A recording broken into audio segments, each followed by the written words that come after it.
What did you notice? Well, here are some observations you might have made.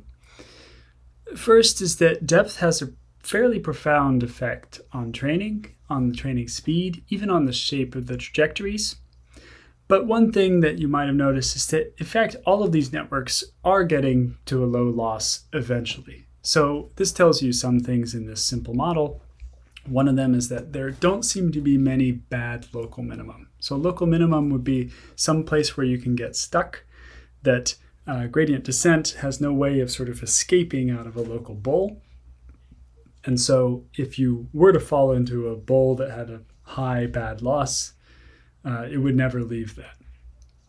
But what you've seen is that, at least for this setting, we don't see many bad local minima. These networks do all learn, but they do so with different trajectories. And interestingly, that's something that seems to generalize to more complex networks. Most of the settings that we train networks in, once they're large, you don't usually see bad local minima, so you're either ending up at a global minimum or something that's very close to it.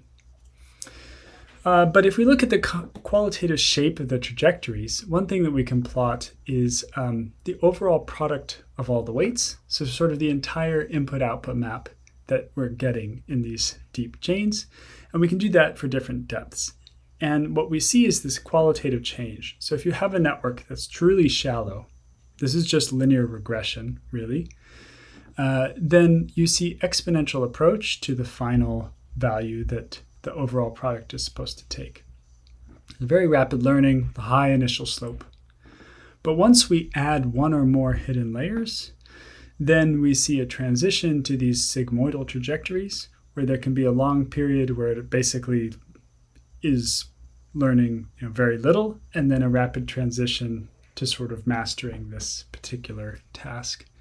And the effect of making a network very deep, it sort of changes the exact shape of this curve, and it slows down training, as you can see here, but it still leaves it mostly intact.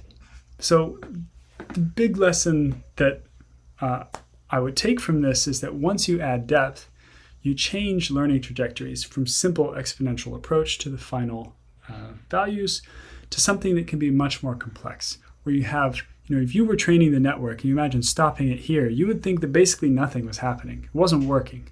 And then all of a sudden you get a sigmoidal transition and it actually learns just fine.